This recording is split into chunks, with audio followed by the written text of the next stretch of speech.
But at Cameron Indoor Stadium, crazy is the standard. However, on the other side, Miami, they are going to have a chance to play in their home stadium to compete for a national championship. While VO may be most commonly used by students getting from their apartment to class, it can also be used by others who are currently dealing with high gas prices and can't afford a car like this. It's a game where you're trying to get going in conference play and you're trying to get going offensively, and for the NC State Wolfpack, that starts at the top of the lineup with Maya Townsend. A simple tap to the head.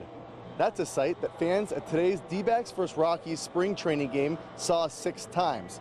I'm still looking for my first catch, but what I have learned is the importance of being outdoors. And get your popcorn ready, because this one turned into an all-timer. Because the Virginia Cavaliers are not like the Tony Bennett teams of past. This Cavaliers team under Ryan Odom can score. Duke is 63-3 when playing on their own floor in the past 4 years. They've beaten 20 ranked opponents in that time, and they've only spent 4 weeks not ranked in the AP poll. Look, at the end of the day, collegiate athletics are chaos. But there's one thing that's not chaotic, and it's beautiful Augusta, Georgia at the beginning of April. A picture-perfect weekend weather-wise came down to the wire on Sunday, and it was thanks to a roller coaster ride that defending champion Rory McIlroy took everybody on. He led by 6 after 36 holes, but watched that disappear on Saturday and then struggled out of the gate on Sunday. A baffling 3-putt resulted in a double bogey in the 4th, and he was out of first place, and last year's runner-up was right back in the mix. 45-year-old Justin Rose went right off the tee on 7, but then pulled a rabbit out of his hat to put it to 1 foot in a tap-in birdie as he was in search of redemption.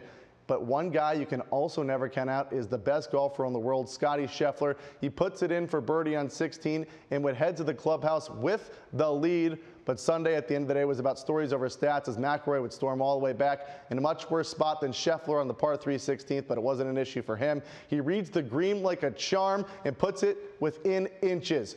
Look at that. It's a tap-in par for McIlroy, and then the icing on the cake with another tap-in as he becomes the 4th player in history to don the green jacket in back-to-back years. New York Knicks came into their matchup against the Suns last night with the 4th highest offensive rating for a team in the league.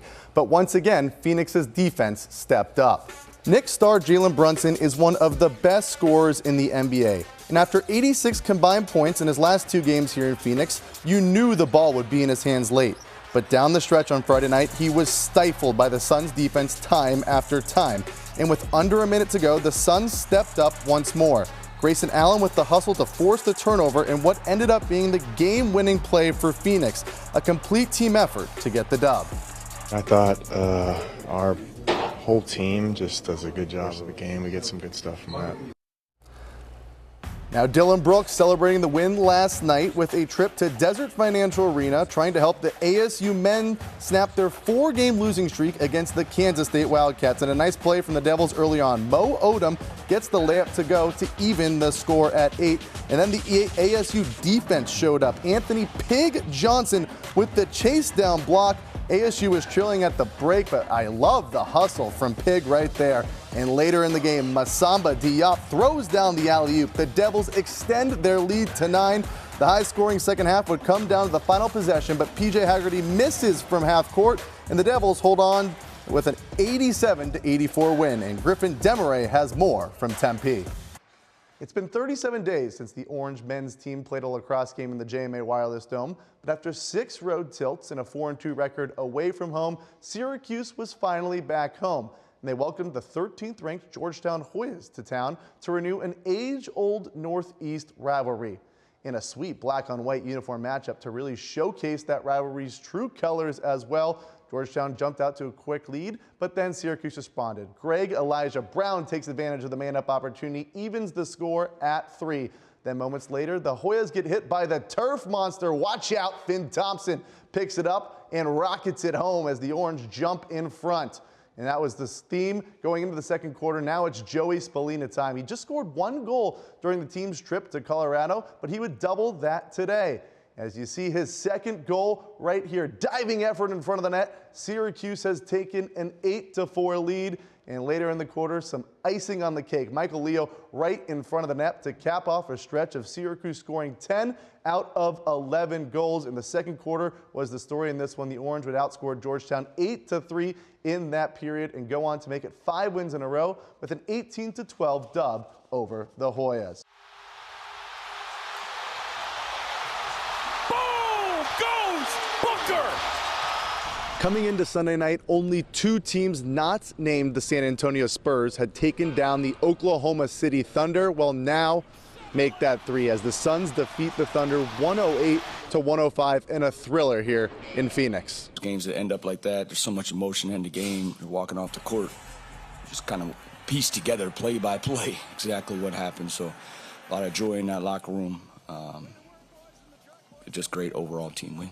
They're a really good team, so you know that's who you want to match yourself up against, and you know we all believed in it, and we came out with a big one tonight.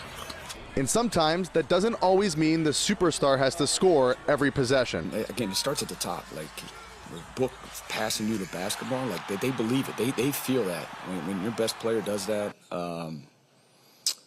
You know, it just empowers and gives confidence to the group. That's Book, man. Book, he's unselfish. That's just, he know how to play the game. And Book's unselfishness and confidence is rubbing off on Jordan Goodwin.